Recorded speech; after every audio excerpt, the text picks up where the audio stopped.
Perfect. There we are. And let me make sure my mic on. Well, Can you hear me? Yeah, I mean, it's coming through on our end for sure. But I want to make sure it's coming through my mic, not my, hold on. Let me see here. Hold on. I want to make sure it's coming through my mic, not my earphones, right? It sounds like a clear connection. Yeah. Okay, good. Okay, perfect. So I think we're all set. And Perfect. so, Justin, I mean, as I explained to Todd, I'm just going to be here to make sure that, we're capturing the recording, and in case anything goes on, and to monitor a little bit. But I know you guys are masters of the sound, especially David. So you'll monitor that. So what I'm going to do is, once everyone says they're ready to go, I'm going to clap, and then let's do a 3-second pause, and then I'm going to go off. I'll just turn my camera off so I'm not distracting and capture the recording. Does that make sense? Now, Justin, on this one, you need to take the lead, because I'm so closely affiliated with Audio One, to say the least. Of course. Yes, and Todd being the new CEO and my partner. Yes. I need you to drive the, any rah-rah-rahs and a lot of the questions and stuff. I need you to drive, because I don't want it to come across like a commercial. Yeah, 100%. Right. Got it. Yep. Fantastic. Yep, I understand too. Yep. How are you? Yes, sir. I'm doing great. How about you? Beautiful. Fantastic. Oh, good to hear. We're excited about today. All right. Are you guys ready? So I have a few. Oh, no, let's go ahead, Justin. I'm sorry. I was going to say, and so I've got the questions, David, that you sent over before that, Todd, you got sent, so kind of what direction we're going to go in. And I think we'll just take it through, I don't know how far back you want to go, David. Should we just kind of pick up from now into Audio One in the luxury business? Should we go back a little bit? What do you think?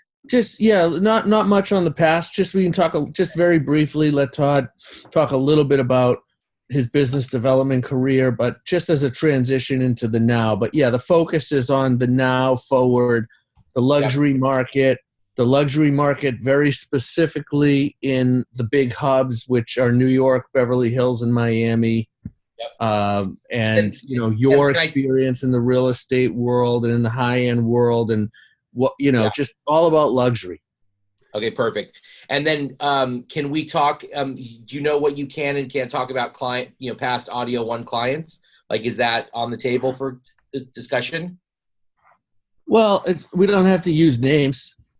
No? Okay. No. I mean, we can talk in generalities about names, but not. Because I was going to say that too. I'm not comfortable because I don't know which one's going to remain private. But David, you would know. Obviously, you've had the relationship, so I'll defer to you on that. No, for sure. The celebs that we have on our website and that we already promote, like Aerosmith and Shakira and Ozzy, and some of these, are fair game as far as just, we've worked with them. And I think that talking about luxury, talking about the trends, talking about, tech, of course, and your experience, Justin, and how these homes all have that, that component, et cetera, and just trying to make it interesting. By having, the perspective of, what are we seeing in the luxury market? What have we seen? How has it changed? All of those things. Okay, perfect. Yeah. Okay. Yeah. I got it. I know it. I know I'll take a direction of kind of what stuff we're putting in right now and what people want. We'll talk about IMAX. We'll talk about all that stuff. IMAX is a big one. IMAX. Let's make sure we cover that as a subject. And then I'll have you, anything that you want to say about your experience with Audio One or, any of that other stuff, is up to, Can I say, we originally met through the Osbournes? Yeah, absolutely. Okay. Yeah, but, remember the focus is on Todd. Yes, of course. And I guess the last thing I'll say is that we have time for, as long a conversation as we need to within limits. So we basically have a hard stop at 2:10 because we have the other one after this. So, yeah. Perfect. Okay. Great. Okay. All right, fantastic. So you guys ready? You got it. I'm going to give a count. I'm going to clap. So we got a spike on the on the file, and then I'm going to be quiet. All right. 3, 2, 1.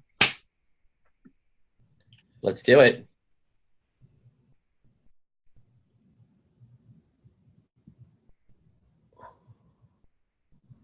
There we are. Okay.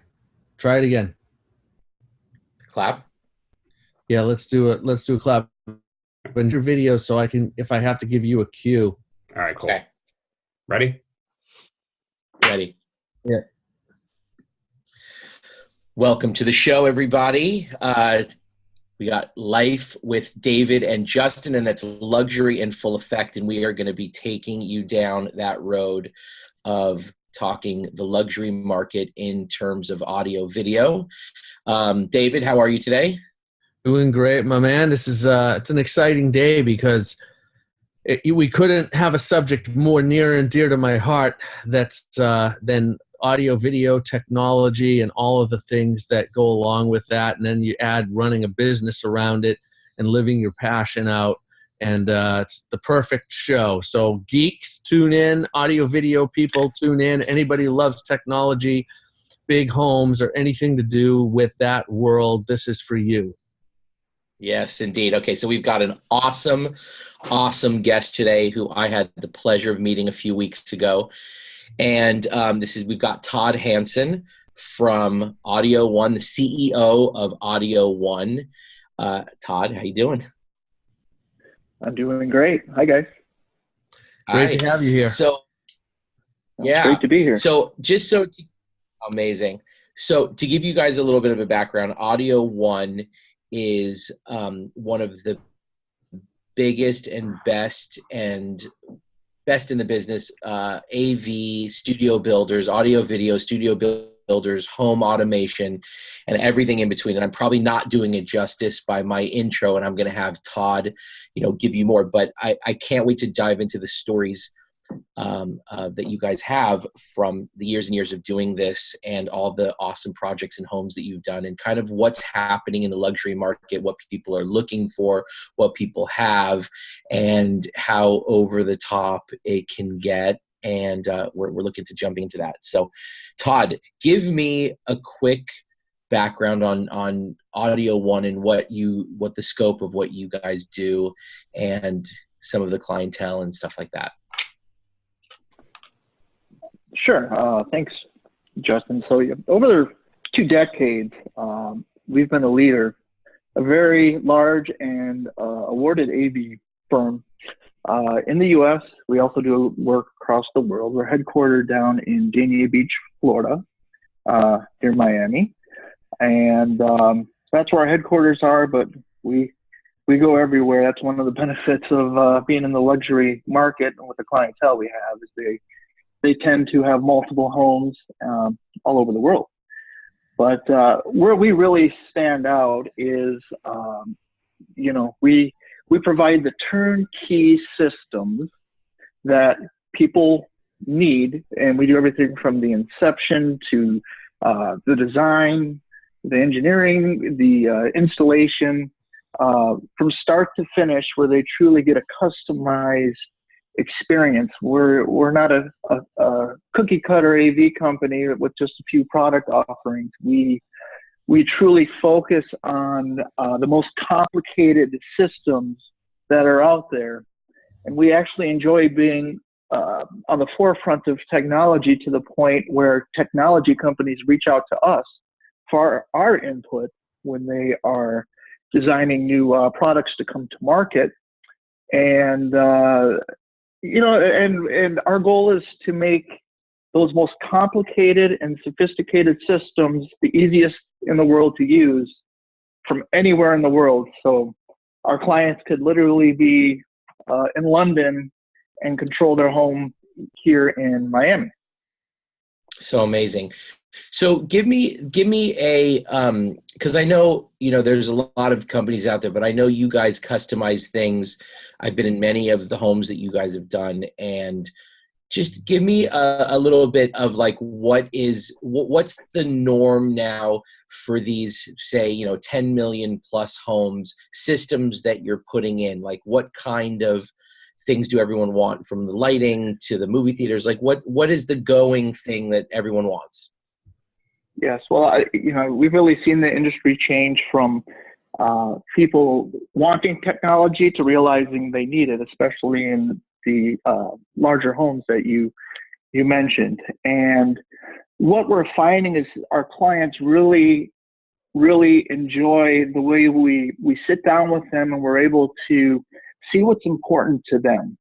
So somebody might be interested in technology in a general sense, but there's specific things that maybe they're not interested in versus another client. So our job really, when it comes down to it, is to find out what they're into, who will be using it, what kind of stuff that they want, what do they not like, who do they want to have access to whatever in the home. And it really truly varies by client. But I would say nowadays it's very standard for people to want the shade control, lighting control, control from their smart devices anywhere in the world, as I mentioned before. A lot of clients are into home theaters. Some like dedicated rooms, some like more open areas.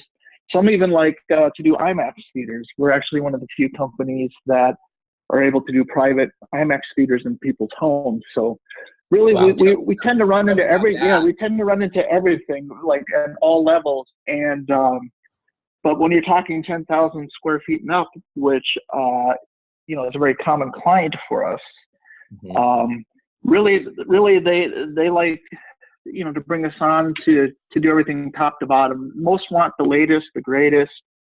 They want it, perfect. They want it done right, and they're willing to bring us in to do that because that is what we're known for. I know of our reputation in the industry, and it didn't happen overnight. Like I said, it was over 2 decades of doing the largest and most complicated systems, where it's to a point where we laugh that our chief engineer gets frustrated if he doesn't have challenges or that we're coming up with new stuff because he's seen everything and done everything. And it's David, being the founder of Audio One and still our chief technologist. We like it. I don't think there's been a day, David, where we say when you and I work together that we feel like we're working, right? It's just exciting, and totally. We love the challenges, and we love being on the forefront of everything. We're the company that other people call when they can't figure things out, when they throw their hands up. So it really is, and very enjoyable. And we're very fortunate to have the clientele that we do that, has the, they think big picture. Everyone has their budget limits, of course, but they tend to steer towards they would rather just have, the best or something new and not focus so much on the price, but they focus on the value, it just being right and the value. Correct. One of the things we have to educate a lot of people on, at least a while ago, not so much anymore, but too many people, they tend to focus on the products themselves. Okay. And they might have a friend that had a bad experience with a particular control system or whatever. And what we try to do is educate them to say, don't worry about the products, the actual products themselves. Let us figure out what's best to control what your needs are. Because the three of us, we could have a pile of lumber sitting by us. We all have the same product and materials. And when the three of us go to build something, and all three are going to be different. One's going to probably stand out and be far better. And it would be foolish for us to say, well, the lumber sucked. Well, no, no, it's the workmanship, the craftsmanship that went into it that sets that person apart. And so I would say that's one of the key things that I want potential clients that are listening to this to really understand, whether it's with us or anybody else. Please just do not focus on the products themselves. It's our job, and we're fortunate at Audio One where I don't think a day goes by when vendors don't reach out to me wanting us to carry their stuff. We're very fortunate, but you know, it's David and myself, our job to figure out what's best for the clients. That's why they utilize Audio One. It's for that type of expertise and service, and you know, we'll come up with the best solutions for the budget that they have. Well, and that really is a very, very important point for people to take from this interview, is that in the technology world, people are so accustomed to products because that's how they shop their smartphones, and that's how they shop for a lot of their technology choices. You know, when they think about, well, what kind of smart, you know, headphones or speakers do I want, and what kind of radio system do I want in my car, and all of these technology options that they're faced with on a daily basis. And certainly when they're in transition to buy something new, it's all product driven. That's the only way that they're conditioned to think. Now you get into a smart home, which is going to be the biggest investment in technology you're ever going to make, probably, for most people. And the natural thing is to say, okay, let me go out as a consumer and let me start to understand products. And then the first thing that happens, as Todd described, is they're so confused because the products that they're going to find that are marketed for the high-end smart home are all products meant to be installed by highly trained people. And so when you go and you look at it as a consumer, it's just all these black boxes and all this lingo and all this really complicated verbiage and you're just kind of scratching your head going, what is all this? How does this all work? I just want to pick up my phone or pick up a remote and watch TV, turn on the lights, open the gate, and, you know, put shades down. Like, why do I need a science degree or another science degree in order to do that? And it's because it's the one segment of tech, just like in the enterprise world. If we look on the high-level enterprise world, when people are buying server and integrated software solutions, they're not shopping products, they're shopping solutions and teams. Well, that's the same thing in the smart home world, yet it's very consumer and residential, is that it's entirely based on the team. And then the products come second, because the team, as Todd very well described, goes through a beginning process, right? So, kind of an information ingestion of, okay, what's going on here? How big's the house? What are the goals? How technical are the people, or they want to be? How integrated do they want things? What elements do they want controlled in their home? As Todd described, it's typically light, shade, sound, temperature, all the biggest areas and the things that have a lot of devices in them throughout the home. So you want to integrate and consolidate. And once you understand all of that, the products start to surface, because we already understand this from doing thousands of installs. We already understand what the latest and greatest products are, what they will be 5 years from now, what they will be when the home is ready, which could be 18 months from the day that you meet the client. And all of these things are based on the team. And then the product starts to evolve within the conversation, but it's very secondary, even though it's important and even though it certainly is part of this process. It's not anywhere close to what people in the luxury market should be using as their barometer. What do you think about that, my brother? Oh, you hit it right on the head.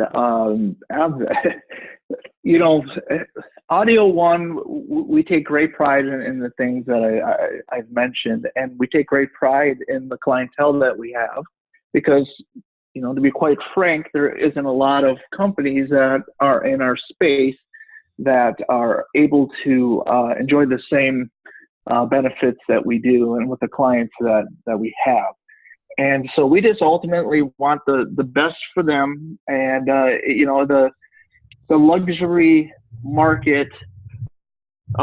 It's really a tight knit world, and we benefited from that because of the work that we did here in Miami. Word got out very quickly throughout the rest of the country, the type of things that we were capable with, and how we treat our clientele, and that we do everything in house and just don't bid cheap and outsource everything, and kind of our clients, they love personal attention, and they love us knowing about. They don't want to have to call and have to explain what it is that is wrong or what it is that they want, and have to be asked a million questions. Time is money, and they like the personal relationships that we are able to have with them, where they get our personal cell phone numbers, David and my number. Any issue they have, they call us. We know everything inside and out about their system, even these ones that take years to do. I don't know and that's part of Justin. The team. I mean, we walk the walk. Yeah, that's the team. It's the team. Yeah. It's all about, if you look at what we've invested and what you've invested and focused on with so much, vigilance, quite frankly, it's the team. And I've said it a million times, but there may be people listening who have not heard me say it those million times. So I'll say it again. And that is that it's not easy to put together a team. It's pretty easy to learn some of the programming. It's pretty easy to go out and get brands.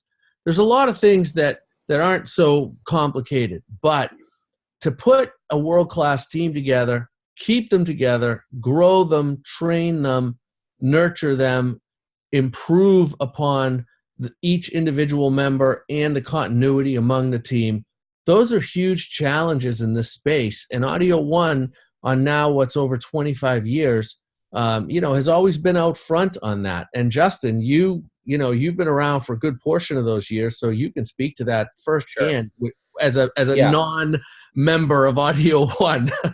No, listen, I'm like sitting here I can't wait to jump in and just sort of give it from my perspective, which is completely different from your guys' perspective on how everything runs. I mean, I know that Audio One brings something different to the table than anyone else does. I know that you guys have created your own software that interfaces with other very complicated software that people put in their homes that, makes it really easy to use. I mean, originally, 100 years ago, I met you guys through the Osbournes, who you guys had done a lot of work with the Osbournes. And they introduced me to Audio One for, a project in the beginning, and, which I then, we built a studio, a recording studio in a house in actually Shaquille O'Neal's old house. It was a home automation system too. It was both. It started studio, but it evolved as Audio One projects usually do to the entire estate. Of course, because usually people see, the reality is that people see, in this luxury, side of things, people, David and Todd and Audio One start off for one thing, and then they end up doing everything, which is, starting off doing the studio, but then doing the movie theater and the home automation and everything in between.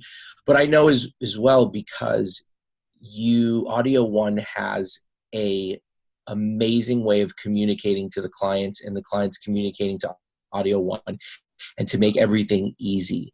Anyone who's listening who has a system in their home that gets complicated and things go offline and all that stuff that, is par for the course when you have a smart home or anything technological like that, Audio One has their own interface that they've created. Basically, in simplest terms, the way that I understand it, because I'm not a techie like you guys, is that you have your own app, basically, that's a personal app that goes into the systems, whether it's a Crestron or whatever it is, to help it run smooth and easy. And the other thing that I think is incredible is that if something goes offline or there's a problem and a client is in another city, you guys can remotely fix it and get that back on, which is part of the service that when you're doing homes of this caliber and you're doing luxury properties and luxury, you know, and these homes with all the bells and whistles that they have, you don't want things to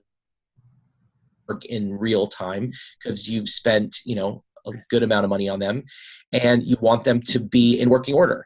So that's one thing that I know that I haven't seen a lot out there, and I'm really familiar with that side of things with Audio One and just the caliber of the work. Well, and you've seen it firsthand. I remember, you know, for those of you, Justin is a world-class realtor on top of being a very successful, you know, with a long career businessman. He's added realty, high-end Beverly Hills realty to his cachet.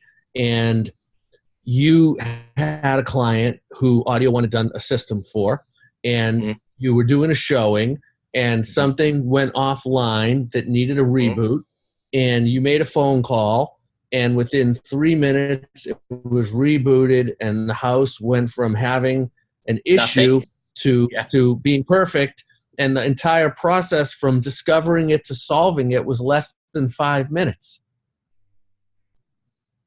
Exactly. Right? No, it was 100%. No, it's unbelievable. When that happens, and listen, that's what it's all about. Nobody wants to wait for things. Nobody wants things to not work. And guess what? The reality of it is technology, and it kind of has, you know, a mind of its own sometimes. And being able to do that and pick up the phone and, you know, call the local, you know, Audio One LA person, and they can literally in minutes get everything back online and everything is working, which is so, it's literally like, let me give you an example for me what this is like.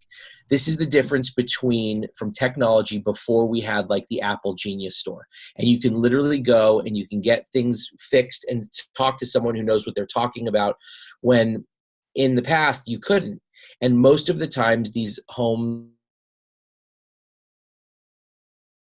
company like an Audio One, and I haven't seen anyone do it like Audio One. I mean, they are on, you know, the top of the food chain, but to really have that extra piece of the puzzle, it's literally useless, you know, to have that customer service and to have these you want your house to work. It's not the way that it used to be. And on top of it, you need to have these luxury items in your homes, whether the home is a 10 million plus or whether your home is a 1 million plus. Here this is all adds value to your house. Everybody wants it to have a smart home, you know. So I really you know, I think that is something that is crucial for your investment.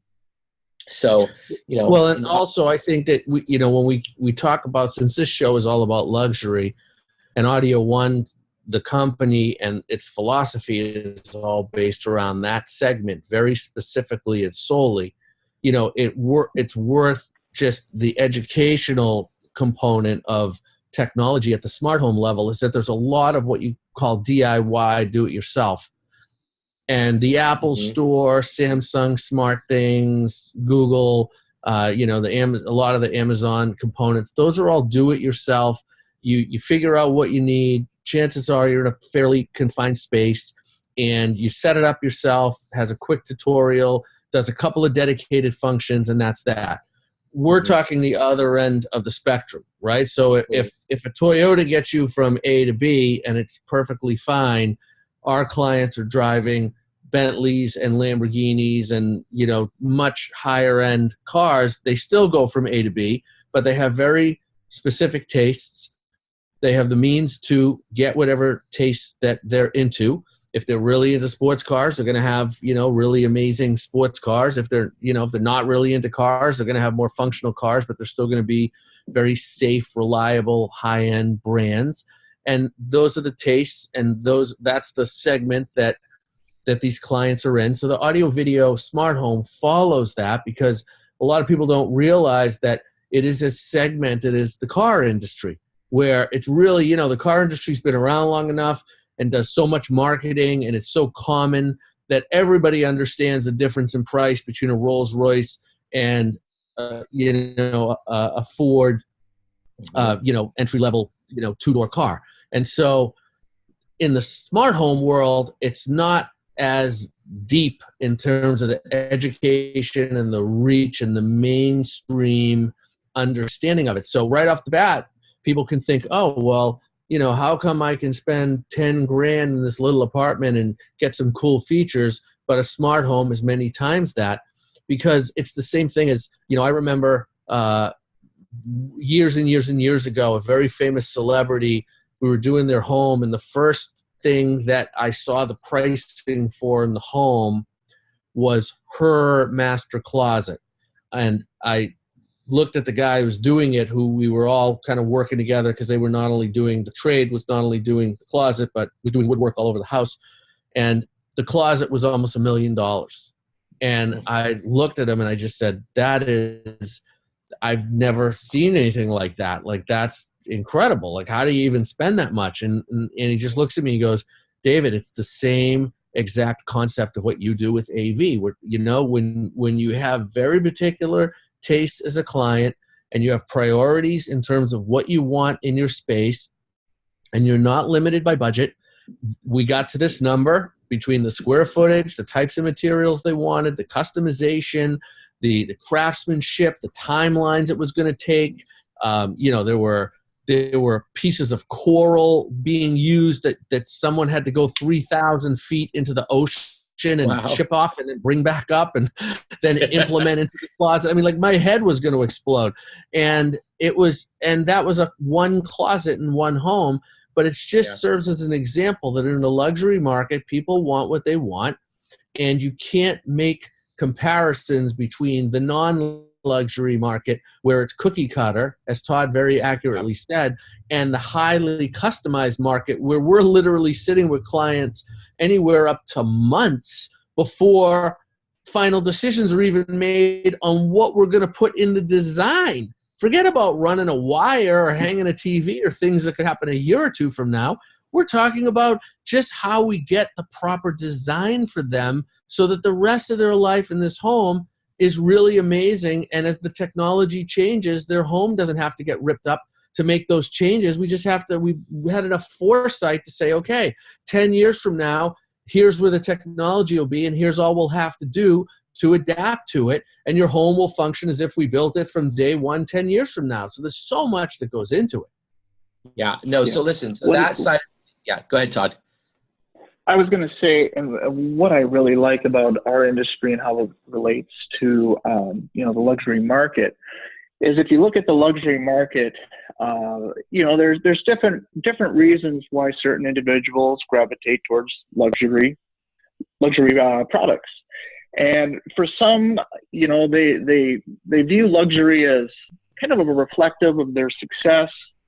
Some just want, you know, unsurpassed quality and service. You know, they just want the best. Some really tend to focus on just the aesthetics of the luxury items. And some, you know, they like to get into luxury to be like a trendsetter. And, you know, they use the luxury to stand out. And where we're fortunate, being in the AV world, and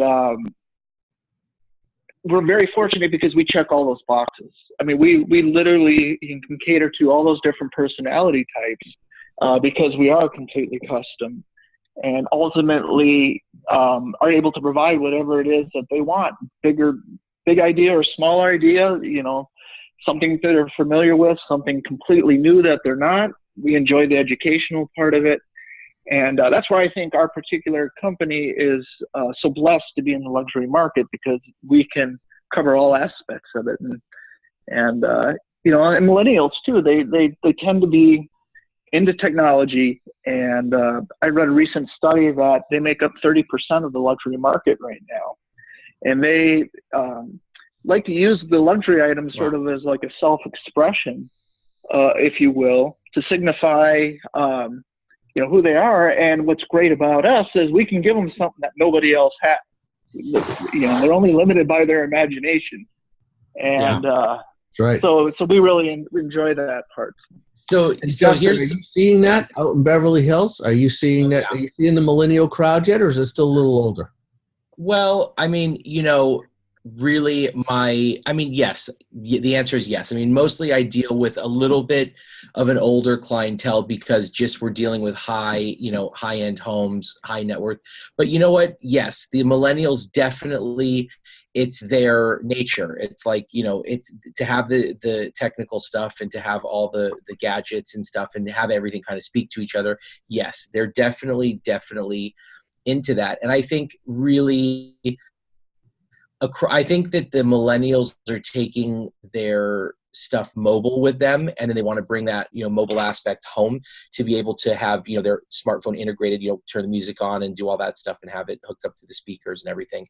But I think that it's really crossing over, though. I see a lot is that even we've got people that are in their 60s and sometimes 70s that want all those smart features in the home too. And that's also another question that I want to, ask you guys, because, we know everything that's happening now and what's going on and what people are doing, but what is some cool trend stuff that you guys are excited about? Like I loved seeing the transition, and I want to hear you talk about this too, about the iPads everywhere, the launch pads and stuff, as opposed to hardwired, things in the wall and the remote controls. Like, how has that changed the integration of everything that you guys do with those, being able to drop everything on an iPad and go wireless through the house and control everything, that the house has to do on the iPad? How's that, changed for you guys, and what do you like and don't like about it? Well, I think that the norm right now has finally 100% arrived, in that we're living in a smartphone world that's as obvious as the day is long, but the integration of smart home with it has now become one and the same. So there was a transition period where I remember, and it doesn't feel like it was that long ago, but where we would put a system in, and remember, the iPad isn't that old, and especially the newest iPads, and the iPhone isn't even that old. And so there were times where iPhone and then later on iPad controls were like the sprinkles, and you still had dedicated remotes and touch panels, etc. And then of course you would add on the functionality from a device. Now it is completely transitioned to the primary focus for a client's needs is from smart devices such as smartphones and tablets, whether they're Apple or Android or whatever. And then the functionality that the system offers is all controlled within that. And it can get pretty tricky, especially when you add security. In the condo world, you don't have so much alarms and cameras that often, but in the standalone estate world, it's all about cameras, alarms, gate control, multiple gates, pools, perimeter monitoring, et cetera, et cetera. And you add all of that on top of the functions of a home: light, shades, sound, temperature, ancillary, fountains and maybe other appliances, and, all kinds of fancy, DMX and LED lighting where you have color selections within the lights on, off, and levels. And so, it can get pretty sophisticated both in and out of the house, but you integrate all of that, and having it all from the smartphone, having the smartphone be absolutely integral. It doesn't replace having devices in the home such as remotes and touch panels, but it changes the design quite a bit, because of course you don't need nearly as many of them. So you still need the hard. So you still think you need some of the, or not? You think you still need some of the hard wired stuff in those remotes, or you can't, the iPad is not completely taken over all that stuff. Well, no, not right, because the remote part of it, just a handheld smart remote that can do all of the functions we've been talking about in a very easy and reliable fashion, and not require any boot up time, not require a separate app, and fit in the palm of your hand, which is still a physical form that most people enjoy because they're sitting down watching television. And holding an iPad is not very easy with one hand, and changing channels and those other kinds of things. And you still have to launch the app, etc. So to some extent, it is a personal preference. And I am seeing it transition differently than I thought it might have transitioned, where more people are saying, hey, forget the remote. I'll hold the iPad or an iPad mini with both hands, and I'll dedicate it just to this room, and I'll deal with, it's being on Wi-Fi and not a dedicated gateway and all these other things. And they're happy with it, but there are still a lot of people that select the remote.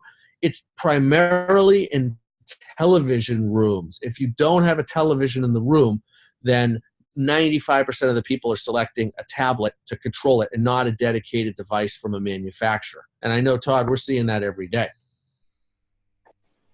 Yeah, and also what we're seeing now, especially with our clientele, is when we're talking control from anywhere in the world with their smart devices, it's just not one home that they have needs for. We're talking multiple homes, being able to swipe from one home to another to utilize the same features no matter what house that they want to control from wherever. It's groundbreaking. So that's absolutely right. Groundbreaking is absolutely right. And just like voice control now, we're not talking Alexa style voice control here. I mean, we're talking about voice control for the needs of the homes that you were asking about earlier, Justin. The complexity that needs to go into something like that to control multiple systems at the same time. I don't know, maybe David, you want to make a comment on that? I know you and I just had a recent discussion where you had some very good insight about the complexity of that. Well, 100%, and you're absolutely right. Again, because technology has become so mainstream, it's natural for someone to think that, okay, well, how come when I talk to Siri or Alexa or whoever, that it's just, I say a command and I find out what time it is, what day it is, what's on television tonight.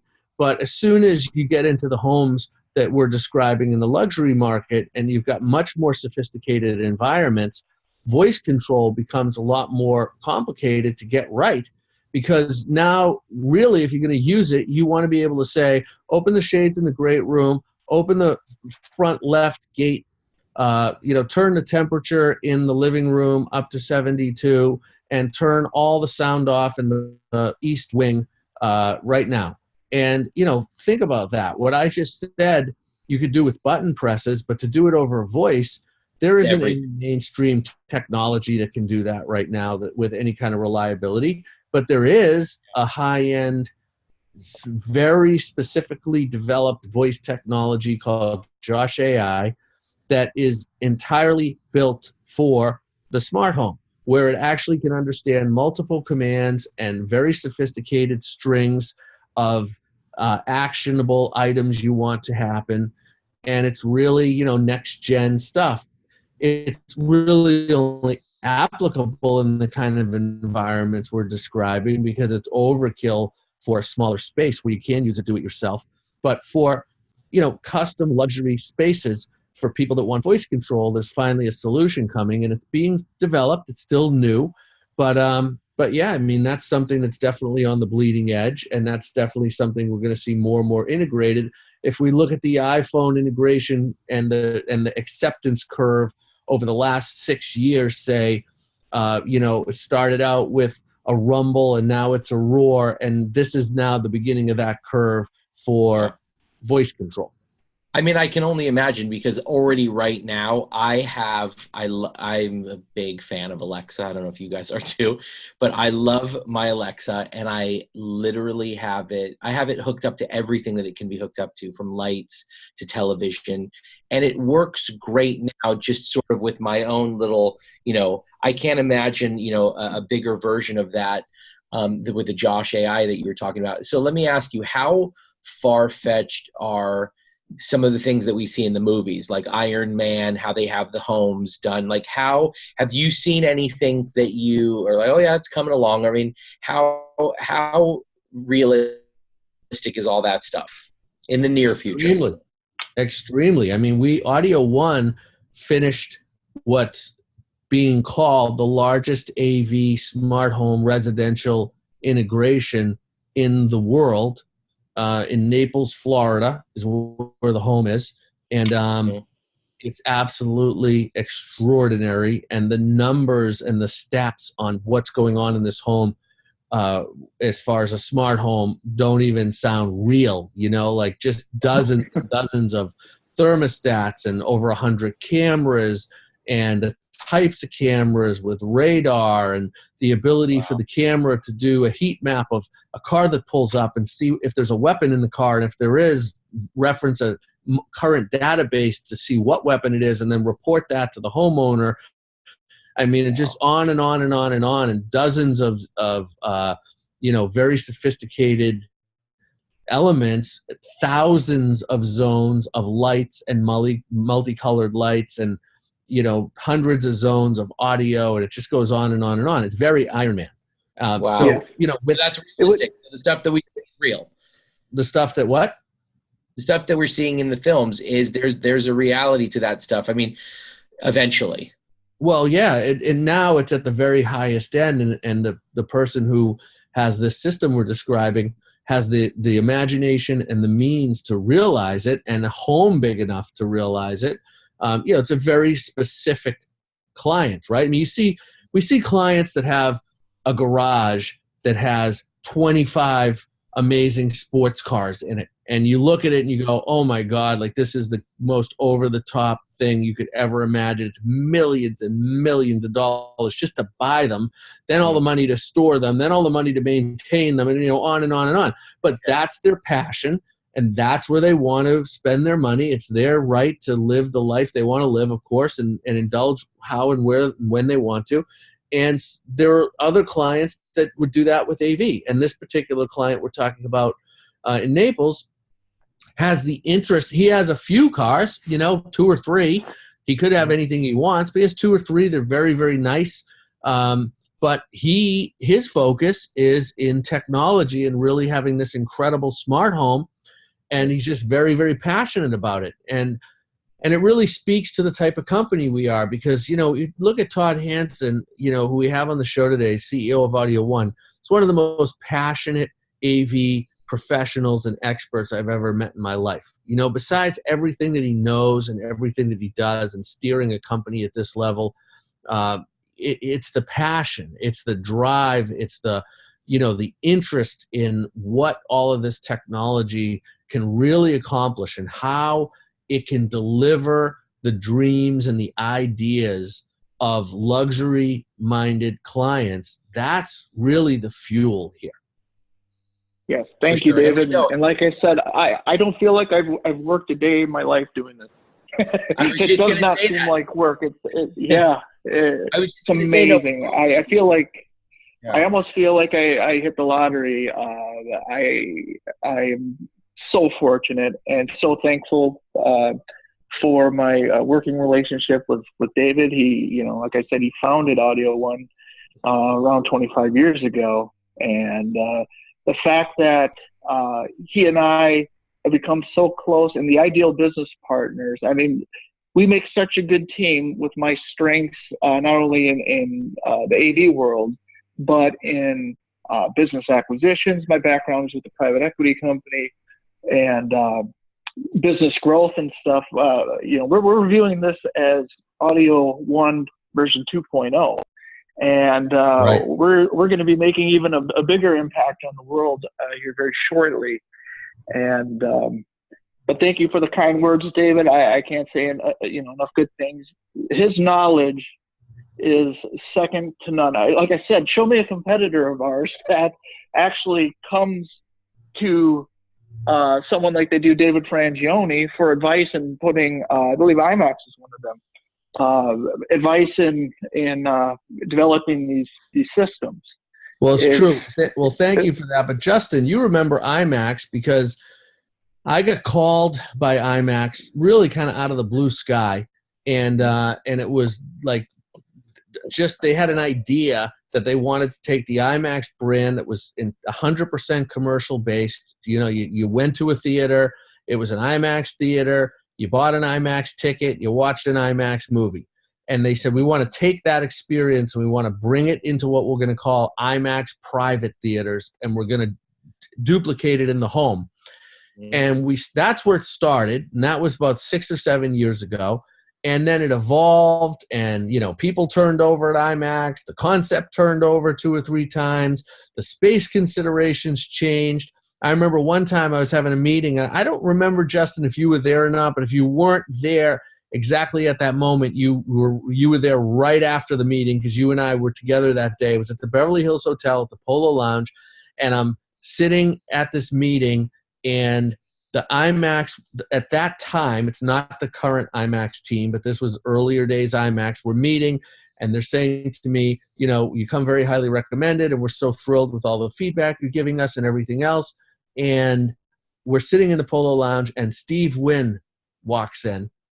And Steve Wynn and I had a mutual business associate who's very close to him and very close to me. And I said, excuse me, and this is where IMAX is like kind of quizzing me, like, should we go to the next level together? What should we do, et cetera? And Steve Wynn walks in. I said, excuse me, let me go over and just say hi to Steve. And do you mind if I mention IMAX to him in case he's interested in the future? And the guy's jaw literally dropped, and he finally kind of got it, like, okay, Audio One doesn't just walk and talk. They actually walk the walk and walk the talk. And it's really, it was really a funny moment. And then I remember you and I saw each other. If you weren't there that moment, you came shortly after. And IMAX just evolved from there. And, we've just had a huge contribution to how IMAX went and is today. And I think it's really gotten a lot better than it started. I think they've listened to a lot of the things that we've guided them on, because ultimately what their idea was never really changed. But originally they thought they could take the IMAX theater and literally put it in a house. And after 4 clients that could afford it came to me and wanted it but didn't have the space for it, they finally started to listen to me and to Audio One and say, okay, guys, people don't have 30-foot high stadium seats available anywhere in their home, even if they have all the money in the world. And wasn't it like 2,000 square feet behind the screen or something crazy like that? You needed the numbers were literally a commercial theater, that nobody has that kind of space dedicated in their homes, no matter how big their homes are. And so they didn't want to dedicate that much space to it. And I agreed with them, and I agreed with the client. And I said to IMAX, hey, let's find a way. And the first iteration of IMAX, the team was like, no, we can't change it. And then finally, as the IMAX brand evolved and they started to understand that you can keep the vision and modify it and adapt it to the environment and not in any way compromise the vision, as the first IMAX team I was working with was trying to tell me, the newest team really get like, okay, it's an amazing experience, but it's in the home. So it's not going to be literally in a huge, we're not seating 300 people in someone's home to watch a movie. So they finally got it. But it's a great example, as Todd said, of how Audio One gives as much back to the industry as we take, which I believe is an incredibly important element in anything that you do. I think we're just really lucky to carve out some of Todd's time today. And thank you for being here today, Todd Hansen, CEO of Audio One. Thank you. Thank you very much. This is great. Well, I enjoyed it very much, and I look forward definitely to think that listening to your future we episodes. will tap into more of this. Yeah, this is part 1. There's too much to go over with Mr. Hansen to cover this in one episode. I have a million more questions. I want to get into that's great. Well, yeah, for sure. I can't wait. Todd, I can't wait to be back then. Can we have you back soon, my man? Oh, of course. I can't wait. Awesome. Justin, write those questions down. I got them. I got them all up there. Yep. All right. So everybody, thank you for listening today. Thank you to Todd Hansen, CEO of Audio One. Todd, before we let everybody go, tell everyone where they can reach you in Audio One. Okay, thank you. The best phone number to reach us is 954-THEATER. 954-THEATER. That's 954-843-2837. You can email me directly at todd@audio-one, and that's spelled out, one.com. David's email is the same. It's david@audio-one.com. And we're always looking for quality members to add to our team. So if you're listening to this podcast and just interested in the luxury market, maybe you're not a client but want to possibly work with us, please reach out to me. And we're always looking for partners in the luxury space that would be a good fit for us to partner up with in future endeavors. Please reach out. And again, guys, Justin, David, thank you so much. I really enjoyed being here, and I look forward to returning someday. Thank you, Todd, so much. Us too.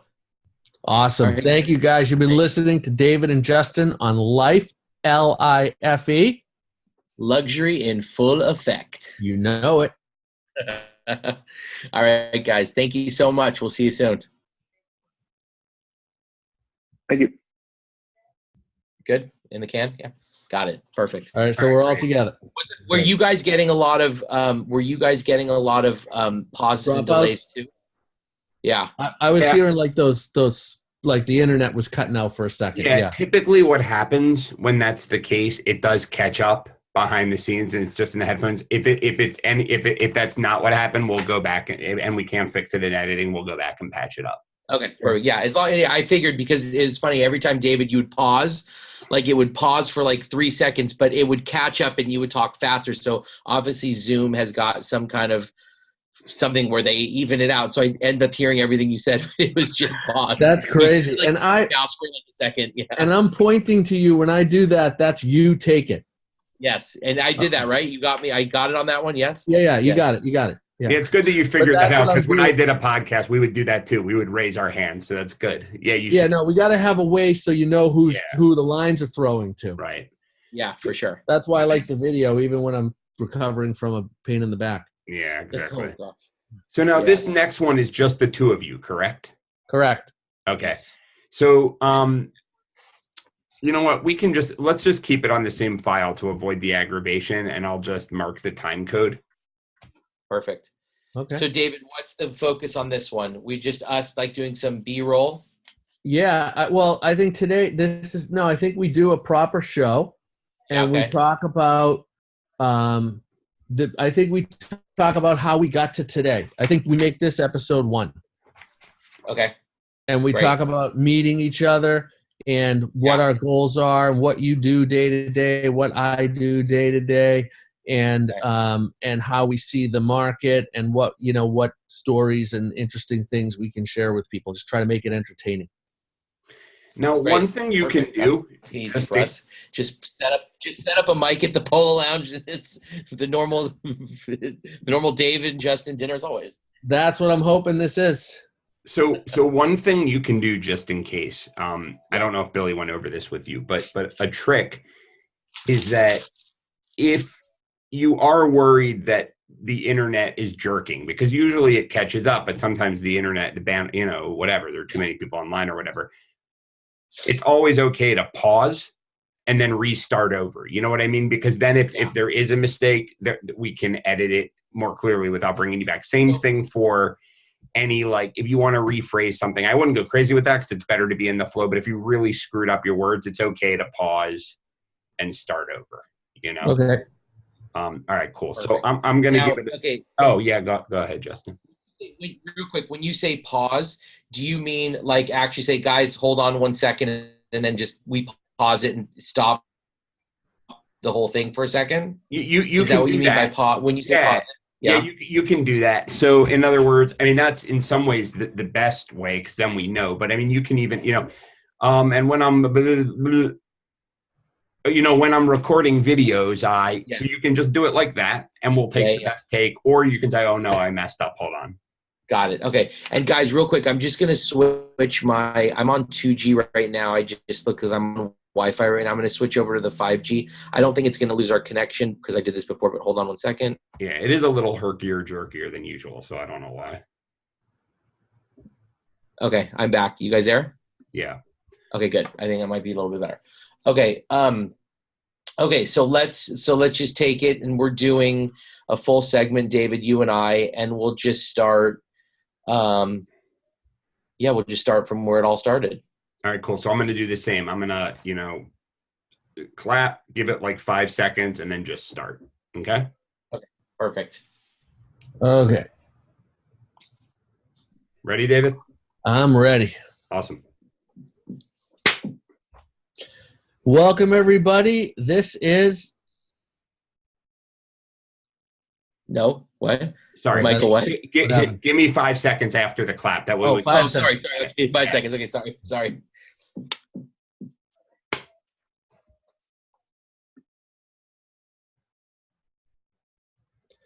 Welcome, everybody. This is the first of many episodes of our new podcast.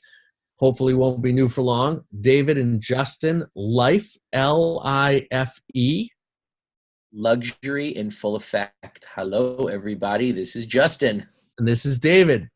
Yes, we're very excited to bring you our podcast, which David and I will go into our background and how we know each other, and we're basically brothers from other mothers, and how our incredible, friendship and business relationship has sort of, spawned across almost over a decade now, and how we want to bring you all our stories and the fun people we know and focus on the world that we live in, and which is, I'm in Beverly Hills and David's in Miami, and luxury market, from entertainment business to celebrities to the real estate market to everything in between.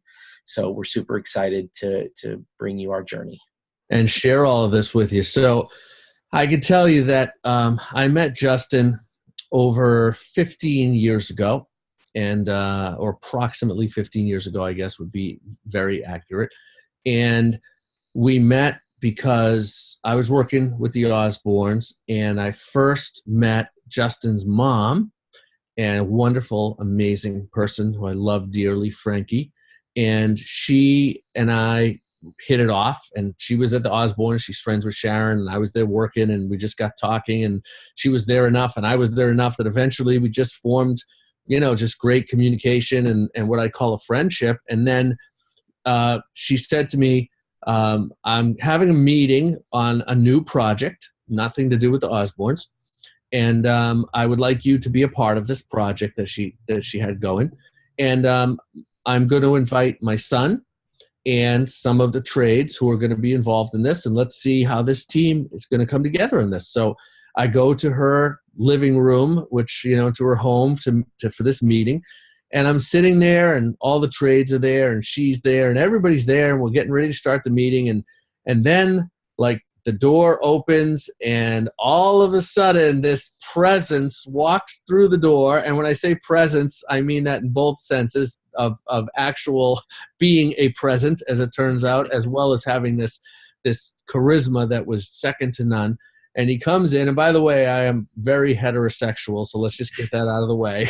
There's no two meaning things going on here. We're both very happily married and happy.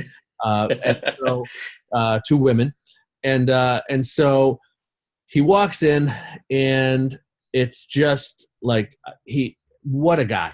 Like, and I don't know. It's interesting with relationships and people that you meet, that a lot of what you feel very early in meeting someone ends up being what is the whole relationship is like.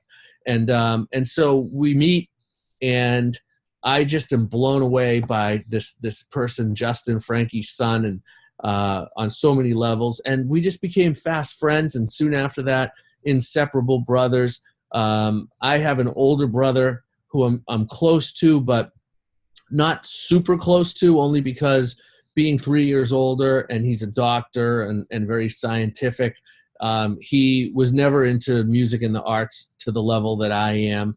It wasn't his life's calling. Medicine was. And being a little older, he was kind of, like just out of high school when I got there, and then just out of college when I got, we were always like a couple of steps apart, even though we're close. Justin and I are truly kindred souls that have all the same passions and interests. And it was as if we were brought up by the same parents. That's how much our values 100% and our interests align. And then I'll let you take it from that moment, because I'm sounding very fruity, but go on. So, I mean, I second everything that David says. I mean, it was really like, you just know when you meet someone that there's going to be, a connection, and there's, we didn't know what, and no matter what it is, no matter how our paths are always on, on, like, they might be on a different table, but we always try to integrate it and bring it together. And we've done so much together. We've done so many projects together, and, we have, David, will fly out from Miami for my son's birthday party, which is, he's my son's godfather. So I think you can understand. Big honor, very big privilege. Big honor, of course. Yep. So you can see, so we have that, incredible connection. And David is just such an inspiration that, everything David does and everything that David has done is he's one of those people, really, with all the people that I know, David really gets things done. When he says he's going to do something, he does it. And the nicest, most genuine person. I know now I'm sounding a little bit to get the love. We've got to get the love fest out of the way, and so that's part of it's done. But with we have a lot of stories. We have a lot of really, really fun, interesting, amazing stories. And after we sat down, when we met that first day, that was for the Mulholland Estates project, right? That was for the big studio, which ended up being, we did a huge project for a client of mine who was a big rock star, and has a big house up in Mulholland Estates, and we were doing a studio, but like he wanted a proper recording studio that like was on par with Record Plant and all the big, places. And of course, there's nobody else to do this besides David. So David, came into the project and obviously knocked it out of the park to begin with, and ended up building the most spectacular, gorgeous, state-of-the-art recording studio in this, massive house, over 15,000 square foot house. And from then ended up doing everything else to the house, of course, redoing the movie theater, redoing all of the AV in the house, redoing, everything that David does. So that's kind of where it started. And from there, we went on to collaborating on a bunch of different projects. I mean, I think we have to, is it too soon to talk about the Clint Eastwood project, or can we do that one? We'll get to that in a second. I want to give a little more background so people understand, like, why listen to these two. Got it. These two yo-yo heads, like exactly. What's different about David and Justin's life from anybody else's? And for some people's lives, not much is different. And for most people's lives, a lot is different. And I think that's where, with our wanting to share what's so interesting is that I'll speak for Justin, that he grew up, his dad, who's, God bless him, no longer with us, was a huge rock star.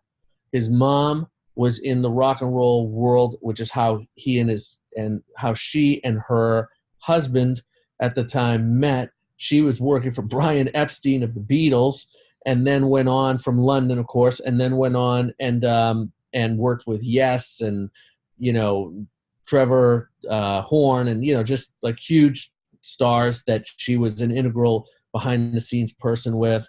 And while her husband at the time was an international rock star, and Justin grew up in that environment, but has always maintained an incredible humility and sense of real that balances this over-the-top unique life where it's just hedonism and madness and, like, all hell's breaking loose in the rock and roll world, and touring rock star and mom trying to keep the family together and everything just swirling and just like completely out of control. And then somehow, some way, Justin he's found his way out of that to be this incredible person that has the background of all of these complex and interesting lifestyles, but the life himself of a very grounded, solid family person.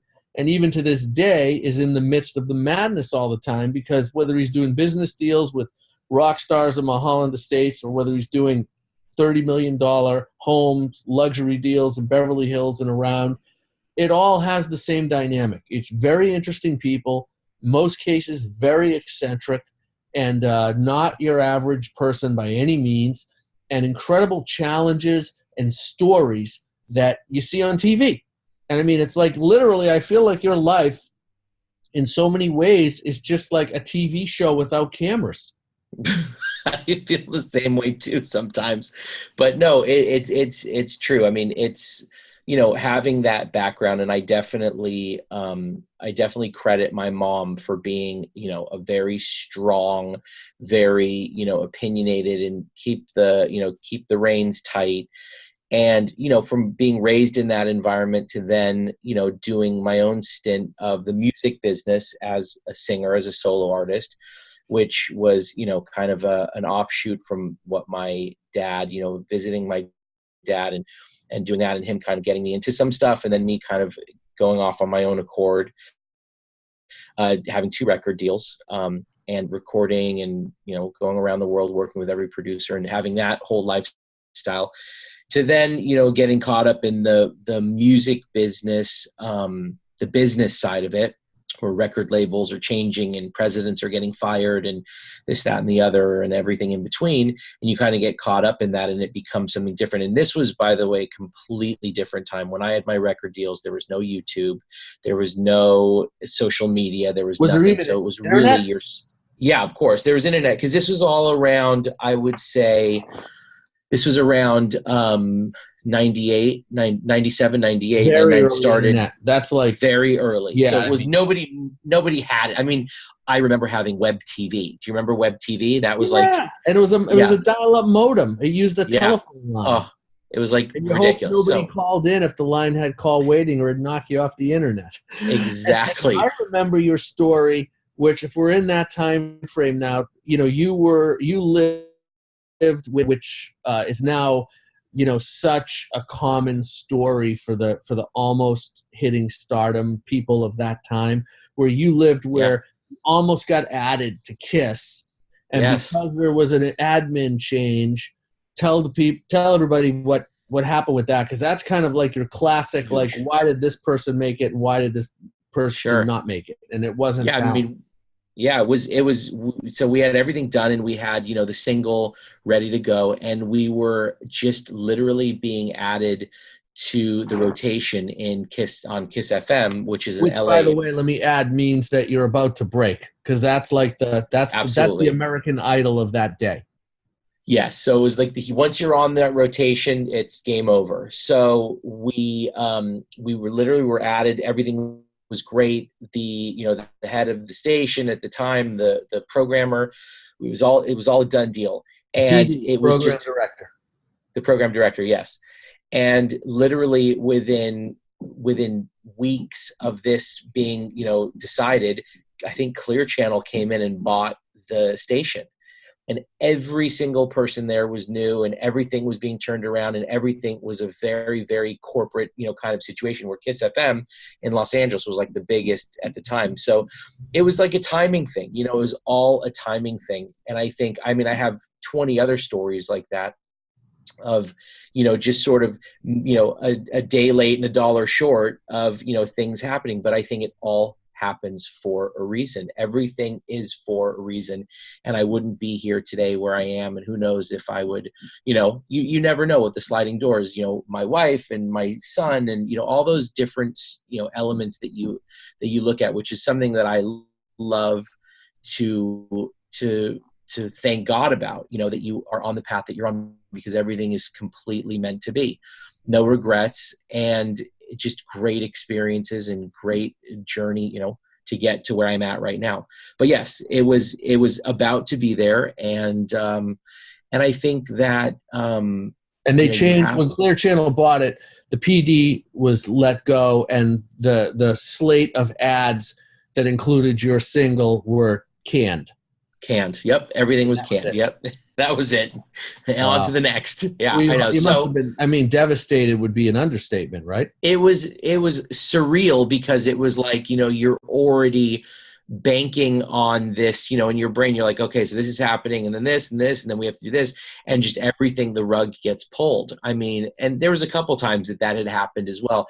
And it was, you know, the business today is so different, isn't it? Because you are so reliant on you couldn't make a move without the record label or, you know, anyone else on that side making things happen in the bureaucracy of making something happen. And today it's like someone can walk in and go, I got 1 million followers. I'm going to do what I want to do. And, you know, it's completely different world.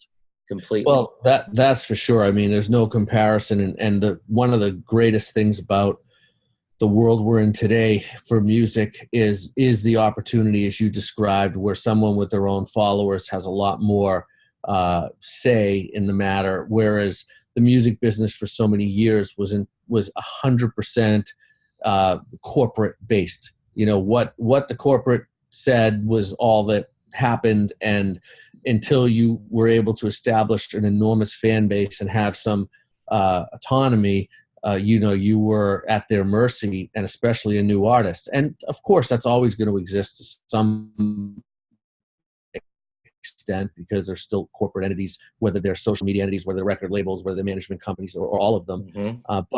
But the power shift has occurred for the better, to where the person actually going out there and sweating bullets and getting the fan base that is into them finally has more of a say early on. And that is a huge shift, entire paradigm shift from when you were breaking as an artist. And I think when you look back and you didn't end up following your dad's footsteps in that regard, which you were very much on a path to. Sure.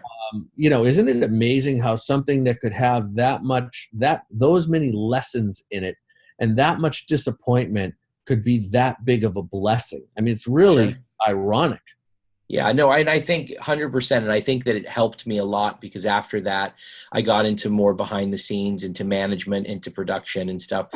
And I think that working, and it helps me now till today, even working with, you know, the celebrities and that whole world that I'm in, you know, that we're both in, that we work with, it gives me, I feel, a whole different perspective because I was there in a sense. Like, I know what it takes to get up there and do what you need to do as a performer. And I think it gives you a whole other layer of how to deal with things and how to deal with people. And I think that I did when I was managing artists. I think it was, you know, there was a camaraderie there where you can really understand where they're coming from. And I think that there's also a mutual respect because I think they also knew that I knew what I was talking about in the studio too. And I knew what it takes to get up there and put a show together and all that stuff. So yeah, it's very much, you know, it's all meant to be. You know, if you hadn't gone through that as an artist, you wouldn't have the depth and the natural subconscious understanding of what all these celebrities are going through, because you know, what you see at face value, if you're just, you know, an admirer of the celebrity, is an entirely different world than if you're on their support team. And when one of us is working with a celeb, and it's whether I'm building a studio for them, or I'm doing a business deal, or you're doing a business deal, or you're doing a real estate transaction for them, whatever it is, you're in their inner circle. You're on their team. You're behind the scenes. It's nothing to do with, you know, how great they act or sing or how high ratings their television show gets or all the stuff that's on the public facing side. All that behind the scenes stuff has an entirely different dynamic to it, has an entirely different protocol. And you really, on an intrinsically subconscious level, have to understand and be compassionate and sensitive to what their worlds are like in order to truly serve them to the extent that we do and that we're called on and quite frankly trusted to do. Absolutely. No, for sure. It's definitely an art form. And listen, your background is so, I mean, there's more to go for me. There's more to go for you, but I don't want to get too far on my stuff because I think your story is so inspiring and so incredible. And just, you know, coming from where you have started to now, I mean, I want to, you know, tell me a little bit about, you know, before you got into this side of the business where you are now with, you know, the technology side of it and Audio One and all that stuff. Please enlighten the people about, you know, your journey.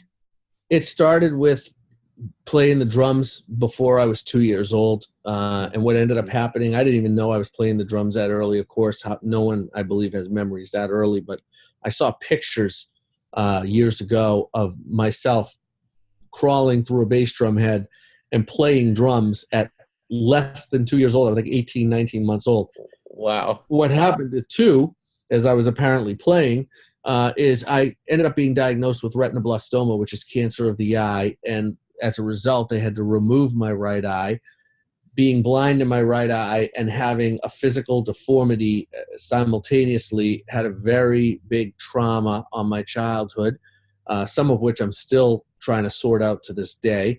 But I got through that, and by the time I was 8, I was taking drum lessons and had this dream of being the world's greatest drummer, and practiced really hard and was able to take some lessons with some great teachers.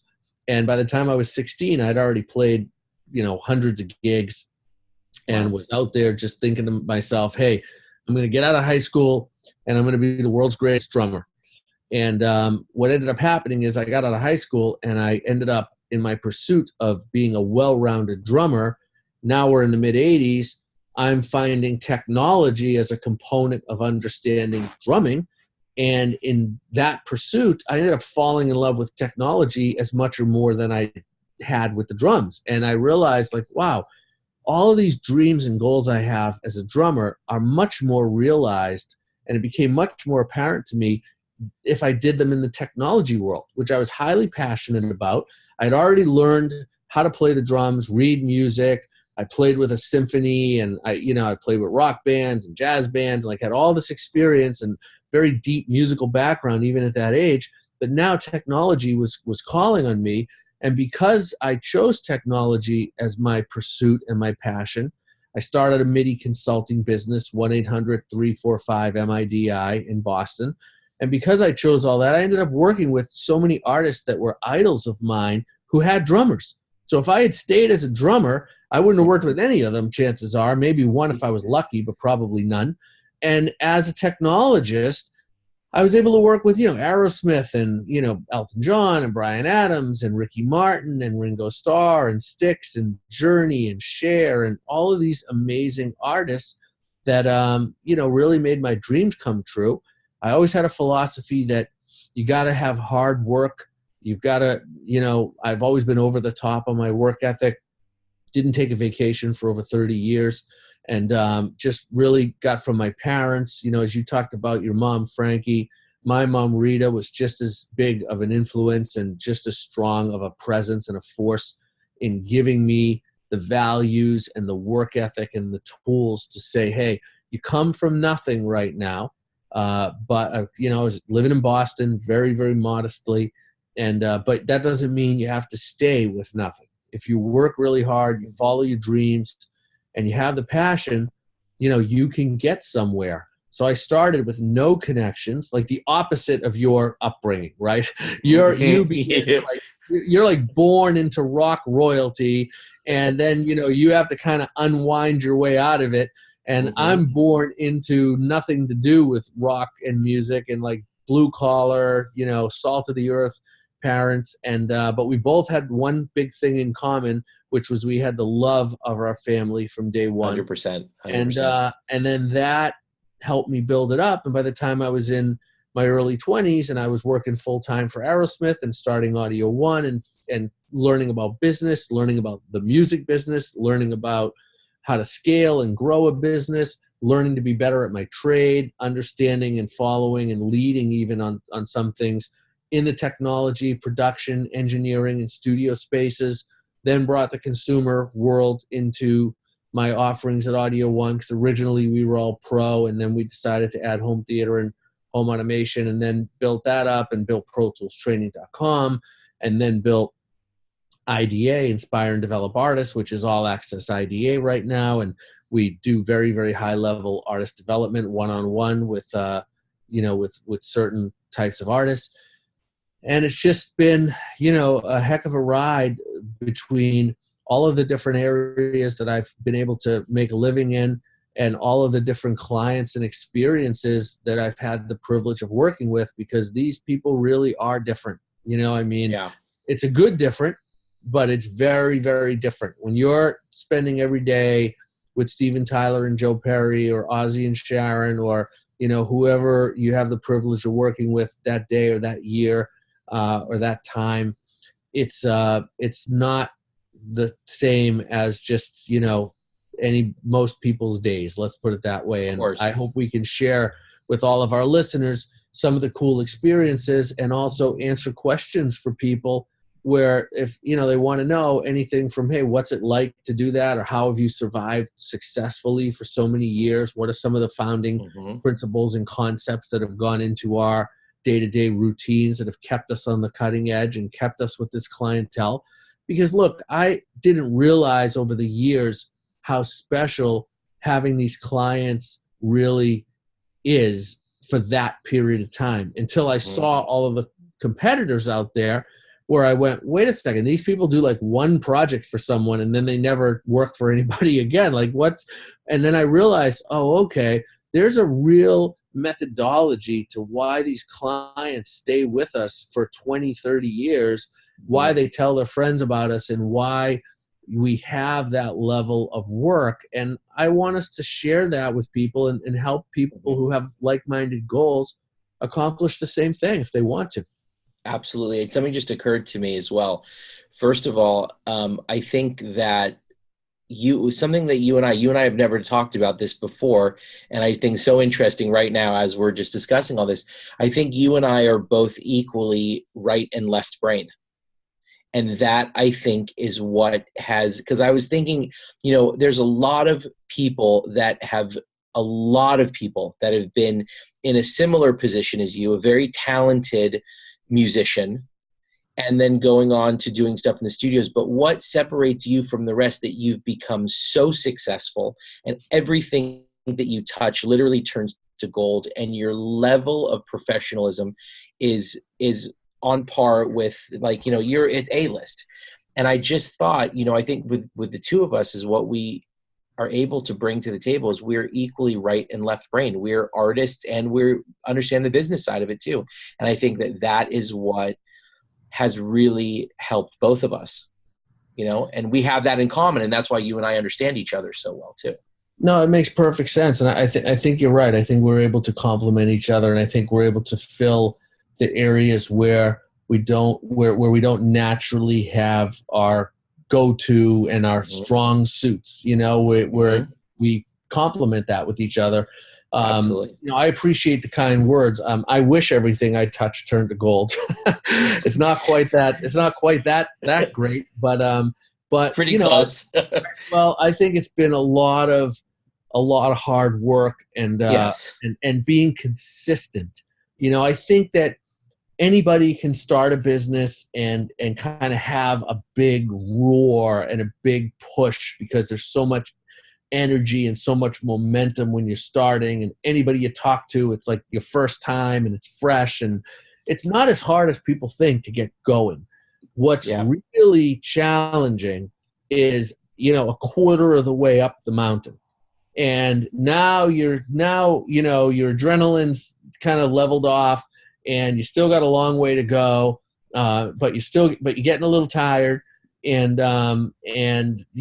there's new elements being introduced, and I think that's where it gets the most challenging, and I think where people really need to look in terms of what's important. It's the long haul, it's the consistency, and it's the ability to perform and to build a clientele and deliver to that clientele over a very long period of time. Because I think a lot of people can do it for 6 months, a year, 2 years, even up to 5 years. But once you pass that threshold, to be consistent for 20, 30 years, and every year build upon it and add new, very prominent clients, that to me has been the biggest challenge and the biggest reward of all the hard work, is finding that, yes, that does pay off. If you can stick with it, keep doing the same thing, but at a higher level and more advanced and evolved every year, your clients will go with you. They'll evolve with you. They'll be added with you, and you'll find that consistency is a big part of it, because people quit. People find that it's tough out there, and the bigger you get, the more criticism you're under, and the more people, the more haters are out there. And it's very challenging to, stay on your A game and ignore all the noise and be able to focus on what matters and just grow and serve your clients and not let anything get in the way of that. Well, you just tapped into something super interesting. And obviously, I think you can see our brains are going, and we're going to tell you stories about us. But, and if anything comes in between, you and I will go on that tangent. But you tapped into something really interesting that I want everybody to listen to. You said consistent. And that is the most important thing that you can do with anything across the board. When it comes to business, when it becomes to you as a person, consistency is such an incredible, ability to have, because you don't keep people guessing. People know what they're going to get, and people don't want to be surprised. And, the consistency, I think, as a person and then in business. But here's the interesting correlation that I just thought of, is consistency is a very important thing in business. And commitment, being committed as an artist, is the other thing that you do. When you're an artist and you go out there, if you're an actor, if you are a singer, you need to commit to whatever it is that you're doing in that moment, whether you think it's wrong or not. If you stay committed, the audience will follow along with you, and they will believe it as much as you do. The minute that you have a crack in the armor is when you've lost your audience. And I think that consistency in business and that commitment as an artist, I think those things go hand in hand. And those are the two different, you just said something, because now my brain is on this whole right and left brain thing where, how to balance those things. And I think that what we do share in common is the consistency. Is we're always consistent. We are who we are. I think it's really important for the clients to understand and feel that. And then also commit. And I think that we're, doing what we're doing right now and doing, getting into this where we're sharing our stories and sharing our experiences in life. We're committed to this, and we're committed to making as much of a change as we can, or offer information, offer stories, and to help somebody. And I think that they go hand in hand, and I think it's exciting for me. Well, yeah. and it sounds so simplistic, like, okay, commit and be consistent, but go ahead and try it. Exactly. It's like, it's not easy at all. It might be simplistic to understand, but it is not easy to do. And we're all living in the same world with the same craziness. All of us, doesn't matter what you do, who you are. We all have huge challenges every day. We all have drains on our schedule and our lives, and we're all in the same boat, all 7 billion of us. We really are. We're all humans on this planet living the same challenges with just different circumstances, different settings, etc., and maybe different magnitudes, but we all are dealing with that. So to be consistent and to have the commitment to stay consistent, because they really go hand in hand. Sure. Is much, much easier said than done. And, but it is really a calling card. And I know when I deal with people that are consistent and that have that commitment, and you really have a good idea of, okay, this is where they're at. This is what they're thinking. This is how I can best serve them. It's not just that the outcome is better, it's that the process is better. When people talk about an enjoyable life, like living every day, life is short and make the most out of every day, that's a big piece to the puzzle of how that happens. Because when you're trying to second guess what side of the bed somebody woke up on, or what position they're going to take today, because it's different from yesterday and different from 3 days ago. And it's like dealing with a wild animal, Well, yeah, exactly. Yeah. What business they're in, somebody's in one business one day, and then 6 months later, they're chasing a different business. And I see this with artists a lot, where I'll sit down with them and they'll say, well, the trend right now is this, so I'm going to follow it. And I'm the first one to say, hold on a second, the trend is that now because it was built a year ago on integral principles of how certain artists saw their music, and now it's become the norm. you got to be ahead of it, not of that. On it. You know, you don't want to be on it or behind it. You want to be ahead of it, be out front on it, and being consistent and committed also are founding pillars of how to be out front on whatever your passion is. Yeah. No, listen, I also say it in another way. You know, when all the personalities that we deal with on a daily basis, I'm like, listen, being consistent is like, I'd much rather deal with someone consistent. And what that means is if you're a jerk, then be consistently a jerk. So at least I know you're going to be a jerk. And if somebody is, you know, it works in all facets, I think. And I think that it just helps, you know, everyone else around you. It's when the people that are up and down that are the ones you're really playing that dodgeball of like, you know, what are we going to get today? Exactly. What side of the bed do they wake up on today? But I think that those are two great buzzwords that we have, like, you know, I think the consistency and commitment, I think are so, they're easier said than done 100%. But I definitely think there's something to think about for everybody. Be consistent. Well, and I think that they're part of the secret sauce. You know, people, there's thousands of books out there of how to be successful, how to be a better person. And you can just break it down. Like, we've read a lot of them. We've lived a lot of them. We've talked to a lot of the people that have written them and who, you know, understand human psychology, human patterns, success patterns, etc., at a very high level and very deeply. And this is, you know, it comes down. These are two of the components, you know, that I'm not saying don't read the books and don't talk to your guru or go to your life coach, but I'm saying that it's a lot more simple to understand than you think, where the challenge isn't that you need 10 more books. It's that you need to start implementing what you now know are some of the most important principles of how to be a successful person, both in your personal life and in your professional life. And these are two of the principles. So I don't want us to beat any more of a dead horse on it, but that's what I think about it. No, listen, you're 100% right. And one of my mottos that I always say is the way that you do something is the way that you do everything.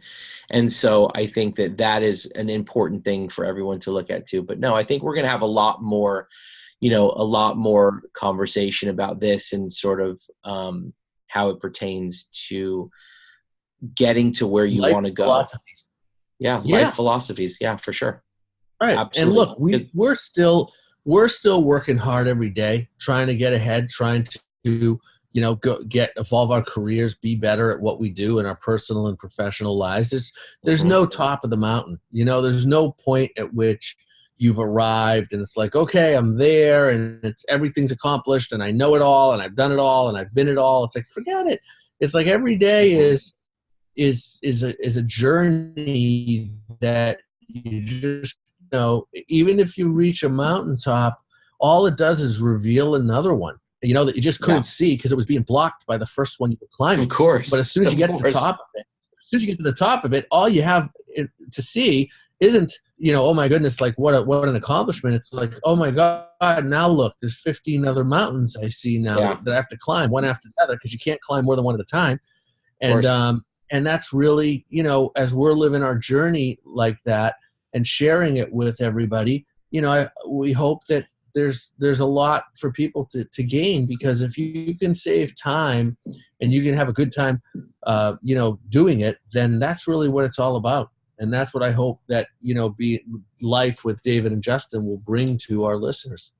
Definitely. No, I mean, and you and I discussed that, you know, we have so much to say and we have so many great experiences that we want to share with people, which, you know, you and I have been in 1,000 situations with people where people have told us, like, you know, you need to do this on, you know, you need to get these stories out there. They're too good, you know, and too fun and too, you know, interesting. For lack of a better way of saying it, educational, you know, because we're learning as we go along too, and, you know, learn from the different things that we've done.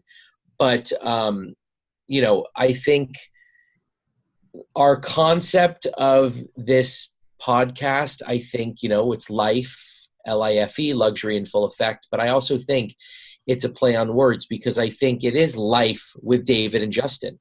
You know, Right. it is about our life journeys, and, you know, we want it to go deeper than that. And I think that, you know, there's going to be two lanes to this. This podcast is going to be life, as you know, as we see it, and, you know, And the people in our lives. People in our lives.